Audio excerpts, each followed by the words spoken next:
오늘은 그리스도인의 참된 삶이라는 제목으로 갈라디아서 5장 말씀을 여러분과 나누고자 합니다.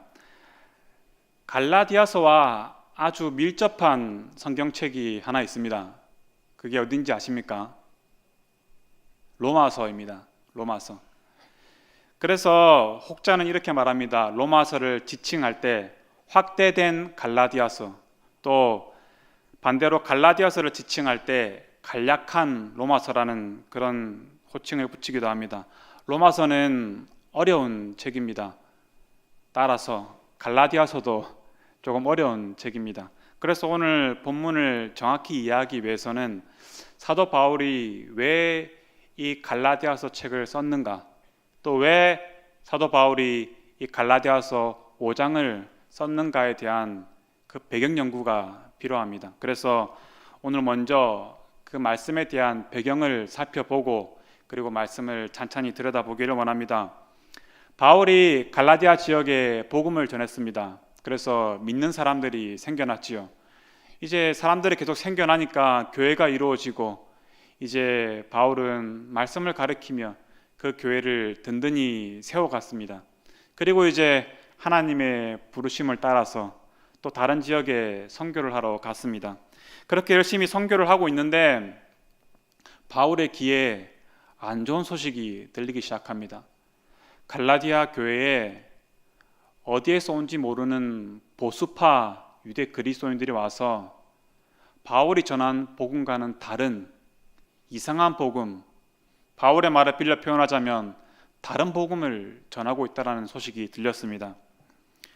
바울이 그토록 전하고자 했던 복음은 어떤 것이었습니까? 그것은 오직 믿음으로만 의롭게 되는 복음, 오직 예수 그리스도를 믿음으로만 의롭게 되는 은혜의 복음이었습니다. 그런데 이 보수파 유대 그리스도인들이 전한 복음은 조금 달랐습니다. 이들은 이렇게 말했습니다. 이방인들도 모세의 율법 아래 있어야 구원을 받는다. 이들은 예수 그리스도를 부인한 것은 아니었습니다. 그러나 예수 그리스도만으로는 부족하다. 한 사람이 더 필요한데 그게 누구냐? 모세다. 그래서 너희들도 율법을 지켜야 한다. 이방인들도 할례를 받아야 한다. 그렇게 전하였습니다. 이것은 오직 믿음, 오직 은혜의 그 복음의 율법의 행위를 더한 것입니다. 안타깝게도 상당수의 갈라디아 교인들이 이 다른 복음에 넘어갔습니다. 그래서 교회 내에 서로 갈등이 생기고 성도들 간의 유대관계도 깨어지게 되었습니다. 그래서 갈라디아서 5장 15절에 바울이 이렇게 권면했습니다. 만일 서로 물고 먹으면 피차 멸망할까 조심하라. 지금 갈라디아 교회가 상당한 분열 가운데 어쩌면 교회가 무너질 위기에 처한 것입니다. 이 소식을 듣고 바울의 마음이 어땠을까요? 그렇게 고생하며 복음을 전하고 애를 쓰며 말씀을 가르쳐 놨는데 이런 얘기가 들리니까 바울의 마음이 어땠을 것 같습니까? 슬펐을까요? 낙담했을까요? 아니면 화가 났을까요? 갈라디아서 1장 6절에서 9절 말씀을 보면 바울의 마음을 알 수가 있습니다. 제가 읽겠습니다. 그리스도의 은혜로 너희를 부르신 이를 이같이 속히 떠나 다른 복음을 따르는 것을 내가 이상하게 여기노라. 다른 복음은 없나니 다만 어떤 사람들이 너희를 교란하여 그리스도의 복음을 변하게 하려 함이라. 그러나 우리나 혹은 하늘로부터 온 천사라도 우리가 너에게 전한 복음 외에 다른 복음을 전하면 저주를 받을지어다. 우리가 전에 말하였거니와 내가 지금 다시 말하노니 만일 누구든지 너희가 받은 것 외에 다른 복음을 전하면 저주를 받을지어다. 이 말씀을 보았을 때 지금 바울의 마음이 어떻겠습니까? 슬픈 마음입니까? 낙담한 마음입니까? 아니요. 바울은 지금 화가 났습니다. 내가 정말 이상하게 여기노라. 너희가 그렇게 속히 내가 전한 복음을 떠나서 다른 복음을 따르니까 내가 이해가 안 된다. 나뿐만 아니라 천사라도 내가 전한 복음 위에 다른 복음을 전하면 저주를 받을지어다. 바울은 지금 거룩한 분노가 생겼습니다. 그래서 바울은 이 자유의 복음, 율법의 속박으로부터 벗어난 그 자유의 복음을 다시 변호하고 변증할 필요가 있었습니다. 그래서 갈라디아서를 기록했던 것입니다. 그런데 이 복음으로 인한 자유를 강조하다 보니까 우려스러운 점이 하나 생겼습니다. 이 자유가, 우리를 자유케 하는 이 복음이 오히려 방종의 삶을 유발할 수 있는 위험을 감지한 것입니다. 여러분, 방종이 무엇입니까? 방종이란 자유를 남용하여 제멋대로 거리낌 없이 행동하는 것을 의미합니다. 그래서 바울이 지금 갈라디아서 5장 말씀을 쓰고 있는 것입니다. 그리스도인의 삶은 율법의 속박으로부터 벗어난 자유의 삶이다. 그러나 이것은 절대로 방종의 삶을 의미하는 것은 아니다. 이제 이런 배경 지식을 가지고 오늘 본문을 찬찬히 살펴보고자 합니다. 먼저 16절 말씀을 봅시다. 16절 말씀을 다 같이 한번 읽어보겠습니다. 다 같이 읽습니다. 내가 이르노니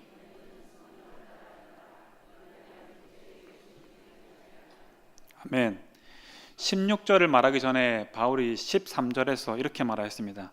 형제들아, 너희가 자유를 위하여 부르심을 입었나니. 너희가 자유를 위하여 부르심을 입었다. 그리고 16절 말씀, 성령을 따라 행하라. 즉 바울이 말하는 자유는 내 마음대로 하는 자유가 아니라 성령을 따라 행하는 자유라는 것입니다. 그리고 이 성령을 따라 행하면 육체의 욕심을 이루지 아니하리라고 말씀하였습니다. 바울이 말하는 육체의 욕심은 어떤 것일까요? 이것은 인간의 타락한 마음에서 기인한 욕심입니다. 이 욕심으로부터 수많은 죄가 파생되어집니다. 예를 들어 봅시다. 저 멀리 가서 창세기에 갔을 때 최초의 인간인 아담과 하와가 범죄한 잘못이 무엇이었습니까?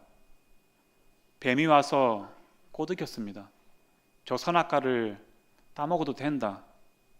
저 선악과를 따먹으면 하나님처럼 될 수 있다. 아담과 하와에게 하나님의 자리를 탐내도록 욕심을 부추겼던 것입니다. 그렇게 최초의 죄가 시작이 되었습니다. 인간과 인간 사이 일어나는 죄도 그렇지 않습니까? 탐욕으로 인해서 서로 헐뜯고 싸우고 심지어 죽이기도 하지 않습니까? 죄의 근간이 되는 육체 욕심을 이루지 아니하는 유일한 길은 성령을 따라 사는 것입니다. 그렇다면 왜 성령을 따라 행하면 육체의 욕심을 이루지 아니할까? 그 이유가 17절에 나옵니다. 제가 읽겠습니다. 17절 말씀입니다.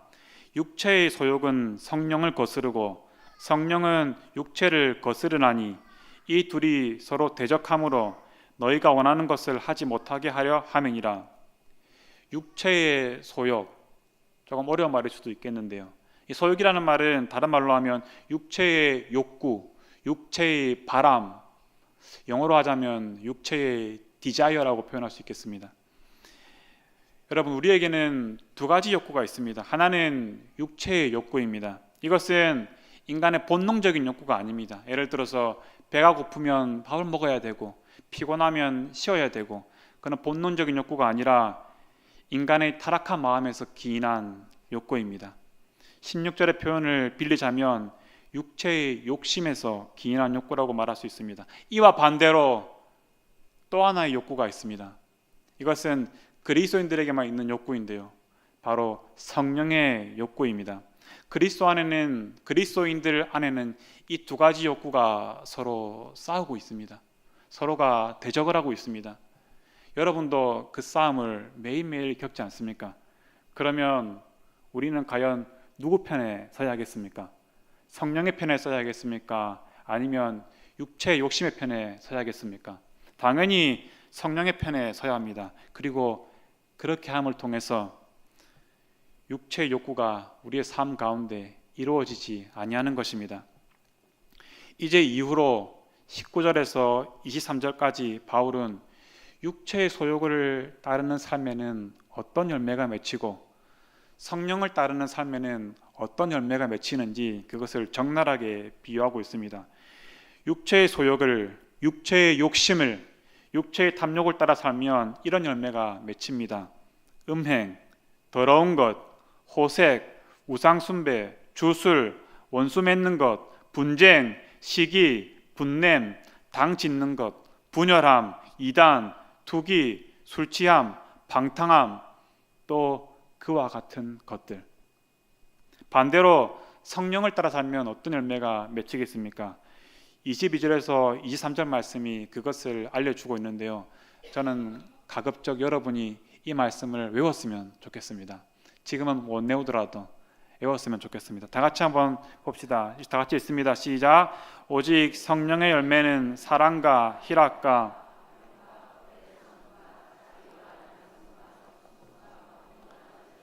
이 같은 것을 금지할 법이 없느니라. 아멘. 성령의 열매는 사랑과 희락과 화평과 오래 참음과 자비와 양성과 충성과 온유와 절제니라. 이렇게 글로만 보니까 우리 마음에 그렇게 자극이 덜한 것 같아서 제가 그림을 하나 준비했습니다. 보시면 두 개의 사과가 있습니다. 얼핏 봐도 한 사과는 썩었습니다. 보기에도 흉하고 만지기도 싫고 먹기에는 더더욱 거북합니다. 또 하나의 사과는 너무나 이쁘고 탐스럽게 생겨서 당장이라도 한 입 베어 물고 싶지 않습니까?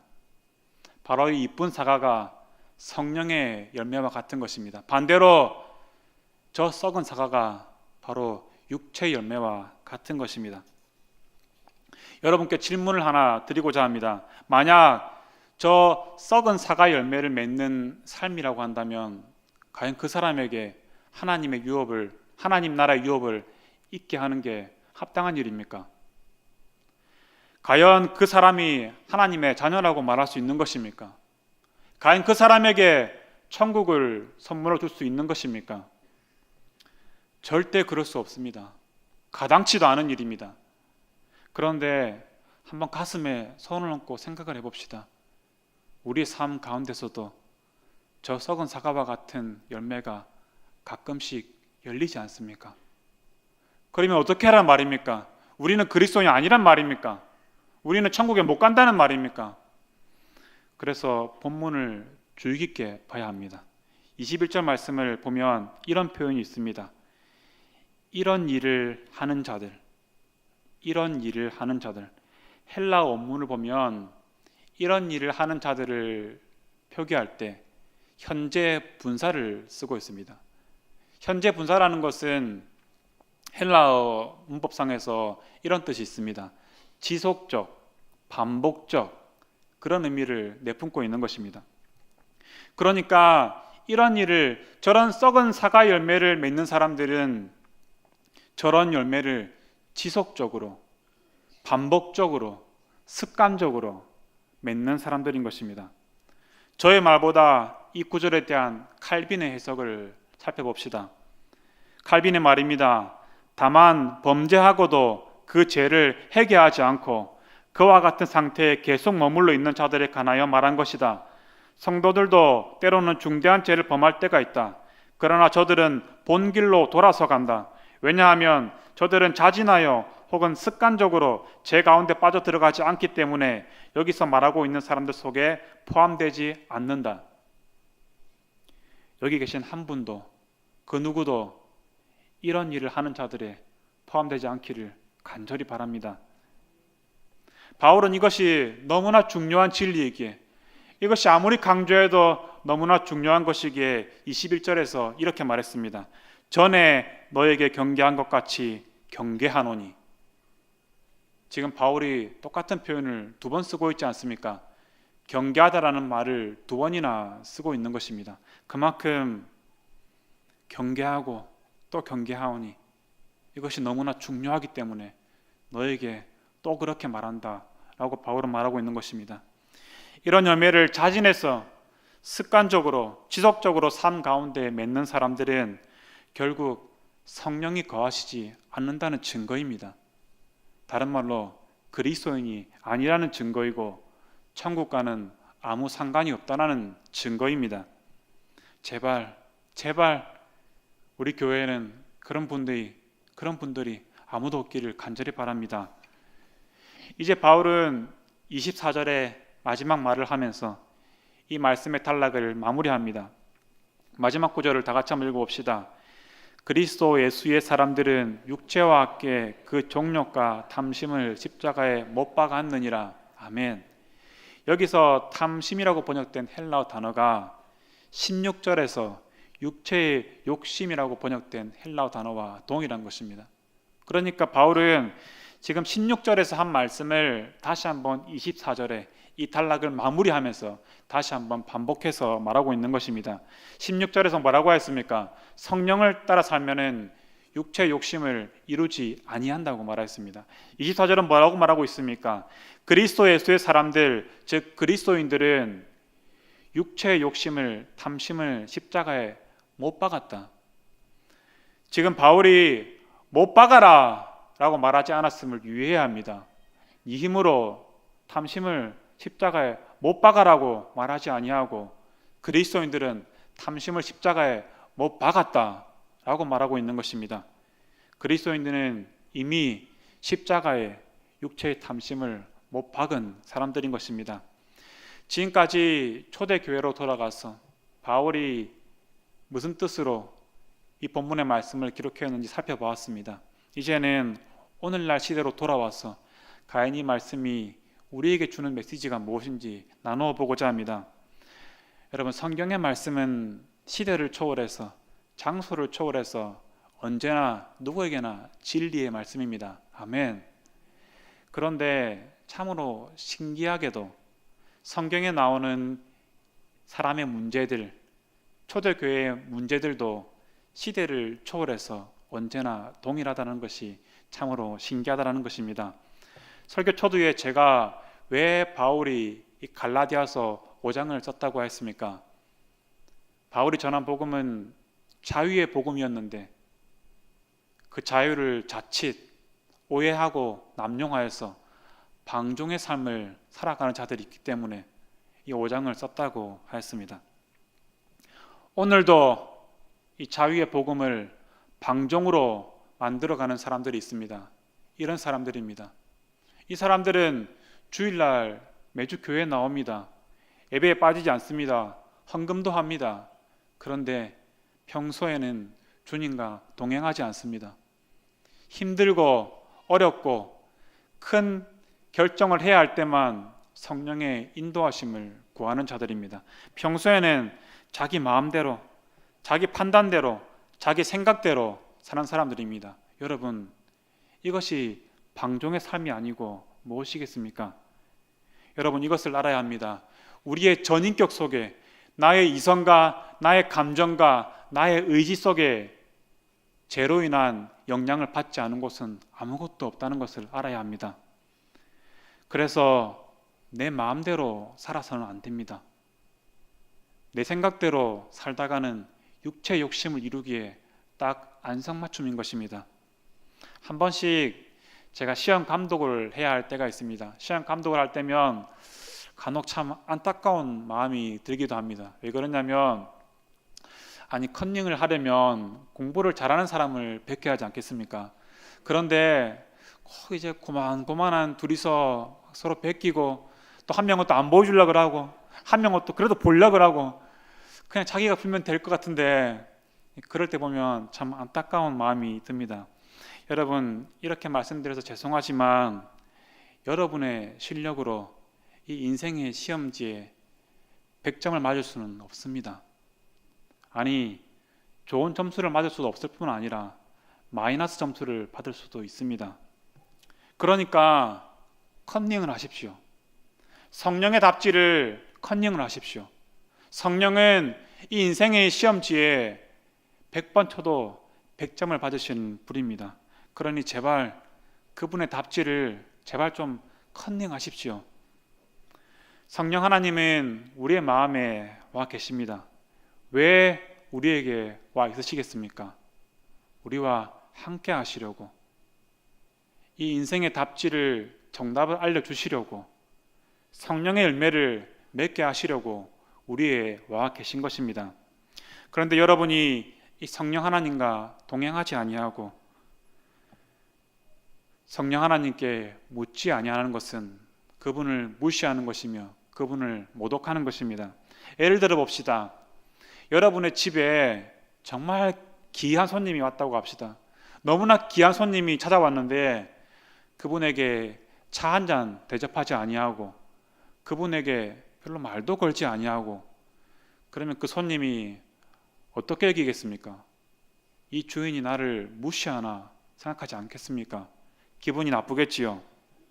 성령님은 우리의 마음의 집에 찾아와 계십니다. 그런데 그분은 손님이 아니라 주인이 되고 싶어 하십니다.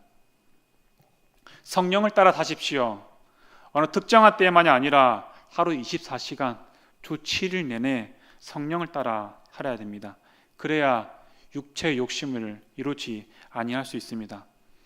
성령을 따라 사는 삶, 다르게 표현하면 이렇게 말할 수 있습니다. 항상 자기를 부인하고 그리스도를 쫓는 삶. 또 이렇게 표현할 수가 있습니다. 항상 기도하는 삶. 이것이 바로 성령을 따라 사는 삶입니다. 여러분, 우리가 어떻게 24시간 매일 그렇게 기도할 수 있습니까? 어떻게 24시간 입으로 그렇게 계속 기도할 수가 있겠습니까? 그것은 불가능한 것입니다. 그러나 기도하는 심령 가운데, 기도하는 마음 가운데는 살 수 있지 않겠습니까? 마치 라디오를 비유로 든다면 라디오의 주파수를 계속 맞추고 있는 것입니다. 하나님과 나와의 주파수를 24시간 맞추고 있는 것입니다. 그것이 항상 기도하는 삶이고 성령을 따라 사는 삶입니다. 여러분, 항상 주님께 여쭈어 보십시오.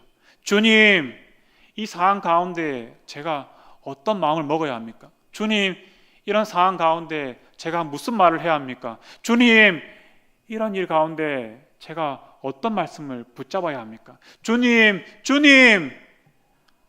항상 여쭈어 보십시오. 그리고 오늘부터 이 삶을 연습해야 합니다. 이것은 저절로 되는 것이 아닙니다. 훈련이 필요한 것입니다. 그러면 여러분의 삶에 정말 놀라운 변화가 있을 것이라고 저는 확신합니다. 누가 먼저 할 말인지 모르겠지만 그렇게 살 때 무엇을 상상하든 그 이상을 경험하게 될 것입니다. 마지막으로 설교 본문 속에서 한 가지 부분만 더 살펴보고 설교를 마무리하고자 합니다. 사도 바울은 자유의 복음을 전했습니다. 율법으로부터 벗어난 자유의 복음, 율법의 정죄로부터 벗어난 자유의 복음, 율법의 속박으로부터 벗어난 자유의 복음. 그런데 이런 질문이 생깁니다. 과연 그렇다면 이것이 자유의 복음이라면 구약에서 말하고 있는 율법의 가르침이랑은 어떻게 되는 것인가? 그러면 나는 율법을 지킬 필요가 없는 것인가? 그러면 율법의 대표격이라고 할 수 있는 십계명하고 나와는 아무 관련이 없는 것인가? 정답은, 결론은 NO입니다. 23절 말씀을 다 같이 한번 읽어보겠습니다. 온유와 절제니 이 같은 것을 금지할 법이 없느니라. 23절 9절에서 금지할 법이 없느니라. 여기서 법이라고 번역된 헬라어 단어가 바로 노모스라는 단어입니다. 노모스. 이 단어가 갈라디아서에서 총 32번이나 나옵니다. 이 짧은 갈라디아서에서 32번이나 나온다는 것은 굉장히 많이 나오는 것입니다. 그만큼 굉장히 중요한 단어라고 하는 것입니다. 이 갈라디아서에서 이 노모스라는 단어가 32번 나오는데 그 중에 2번을 빼고 30번을 다 율법이라고 번역이 되었습니다. 저는 그래서 이 23절에서도 이 노모스라는 단어를 율법이라고 번역해야 된다고 생각합니다. 그래서 이 23절 말씀은 온유와 절제니 이 같은 것을 금지할 율법이 없느니라고 번역해야 되는 것이 저는 옳다고 생각합니다. 왜냐하면 왜 이 단어를 법이 아니라 율법으로 번역해야 되냐면, 첫 번째, 갈라디아서 전체의 문맥을 보았을 때 그렇게 하는 것이 합당하고, 또 아까 말씀드렸던 것처럼 32번의 사용 가운데 30번이 율법으로 번역했기 때문에 그렇습니다. 아니, 저는 조금 더 나아가서 사실상 32번 모두 다 율법으로 번역해야 한다고 생각합니다. 여러분, 성령의 9가지 열매는 율법이 금하는 것이 아닙니다. 다른 말로 하면 성령의 9가지 열매는 율법과 대치되는 것이 아니라는 것입니다. 바울은 이 구절을 통해서 율법의 진정한 가르침은 성령을 따르는 삶을 통해서 성취된다는 것을 강조하고 있는 것입니다. 성령을 따르는 삶은 율법의 속박으로부터 자유한 삶이지만 또 이 삶이 율법에서 말하는 그 의로운 삶과 배치되는 것이 아니라는 것입니다. 성령을 따르는 삶이야말로 율법의 진정한 뜻을 가르침을 이루는 삶인 것입니다. 간혹 이런 분들을 만나게 됩니다. 자신의 주장을 펼치면서 성령의 음성을 내가 들었노라 라고 하면서 자기의 주장에 대한 근거를 대시는 분들이 있습니다. 그런데 그분들이 하는 얘기를 가만히 들여다보면 성령의 음성을 들었다고 하지만 그것이 성경에서 말하는 율법의 가르침과 어긋나는 경우를 보게 됩니다. 성령의 음성은 율법의 가르침과 어긋나지 않습니다. 23절에 말했던 것처럼 온유와 절제니 이 같은 것을 금지할 율법이 없느니라. 이제 설교를 마무리하고자 합니다. 오늘 설교의 제목은 그리스도인의 참된 삶이었습니다. 그럼 마지막으로 여러분에게 질문 드립니다. 그럼 그리스도인의 참된 삶이라는 것은 어떤 것입니까? 주님, 설교를 다시 해야 됩니까? 괜찮습니다. 여러분, 이것만은 꼭 기억합시다. 그리스도인의 참된 삶은 성령을 따르는 삶이라는 것입니다. 그리고 성령을 따를 때만이 성령의 그 아름다운 열매가 우리의 삶 가운데 맺히는 것입니다. 부디 우리 해운대 지역의 성도님들은 성령을 따라 삶을 통해서 성령의 열매가 주렁주렁 맺히기를 간절히 소원합니다.